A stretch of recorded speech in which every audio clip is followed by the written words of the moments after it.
Hey folks, this is Keith at Down Redwood Groves, and today what we're working on is some trusses for the aquaponics greenhouse. I looked around, I didn't see a lot of really detailed YouTube videos on trusses, and I really wasn't going to do it myself. Doing design in a truss can be quite difficult if you don't know exactly what you're doing, and can be dangerous to your health. So use this as strictly a information only, and if you decide you want to follow this, go ahead, but do it at your own risk. So my greenhouse, of course, a greenhouse truss doesn't have to hold a whole heck of a lot of weight, and I'm down here in Georgia, so we don't get snow load either. So but I did do this design, and it's a custom design truss for allowing the sun to not hit the fish in the summertime, but to actually hit them in the wintertime to try to heat up the back wall. That's going to be a water wall of black pickle barrels, and so that required a special design truss. These trusses I literally cut down some of the trees, I sawed the trees into lumber, and then because we're gluing them, I planed them so they're all the same thickness, so when you glue them, you don't have to worry about air gaps from different thicknesses. Now, that being said, one of the things I did learn doing this is I didn't focus on the thickness of the trusses, so we started getting some variance on that. But I'll show you what I did to try to help minimize that, and we'll go from there. Let me show you where we are. So here is my truss template.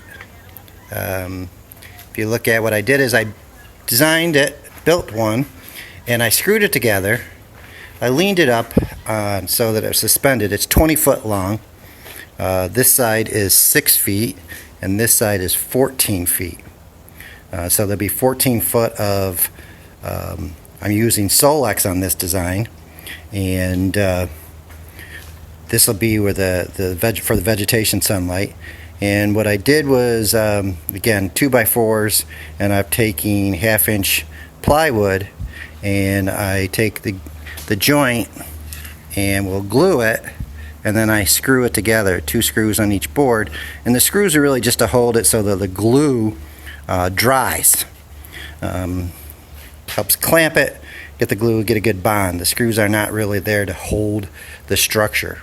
When I tested my first unit with 1 screw standing at the critical point, myself 180 pounds, I only got an 1/8 inch of deflection. That's with 1 screw, and you got wiggling room all through. I have not tested it with the glue area, but here's my glued trusses. So what I do is I built the jig, put everything in, I'll glue and screw this one side. Then what I do is I come over here, the last one I did, I'll flip it over, and then I will glue and screw this side. This gives that side a chance to dry before I pick it up, move it over, flip it, and repeat the process. You can see, like I said, I focused on my jig to control this dimensions, the bottom and the top, and then this dimension. This allowed the thickness of the 2x4s variance to give a little bit more wiggle room. We'll see in the over here. Here's a perfect example. I have oh, there we go. It's loose a little bit, but I can take and pull these together, and so this board is thicker than this board. There is a gap, but I'm tight here, tight here, tight here, tight here, tight here, and pushed up to that. So that gives me a good connection. Yes. Granddaughter in the video. Excellent. So what that does is it gives us a nice transition, allow the force load to come down through here, so all the roof lines transfer into this point and then transfer out and tie in. Triangulated, triangulated, triangulated, triangle, triangle, Triangle, I did not triangulate this one. I looked at it. I had originally put one in there to do a triangle on that, but I'm just leaving this as a trapezoid. I do not see, again, with a force load, enough to worry about it.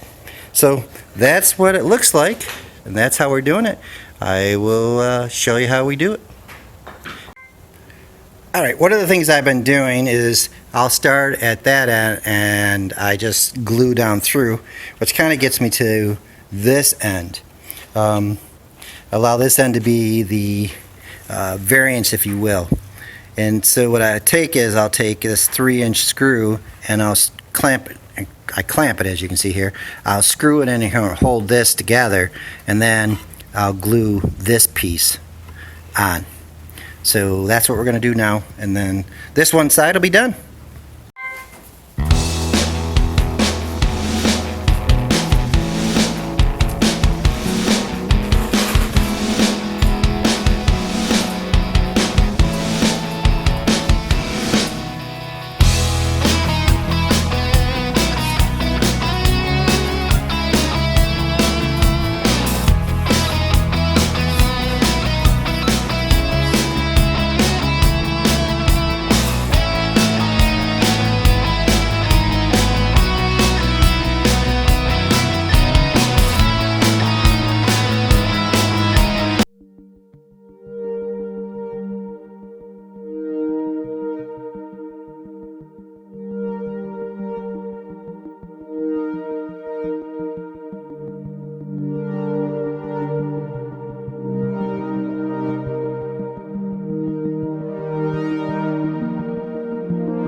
Alrighty, that is the last truss. 11 of them. So don't skimp out on glue. Make sure you get enough glue where you're seeing oozing all the way around this. Glue is what's holding this all together. Again, I must say, don't skimp on the glue. The screws are there just to hold it tight so the glue bonds to the plywood. I did use some clamps to try to take some of the bowness out to get it to fit in the jig better. And last one done. Now all we gotta do is get them up to the greenhouse and get them up on the walls. So again, if you like, give me that thumbs up. Please hit that subscribe button and share with a friend. See you in the next video.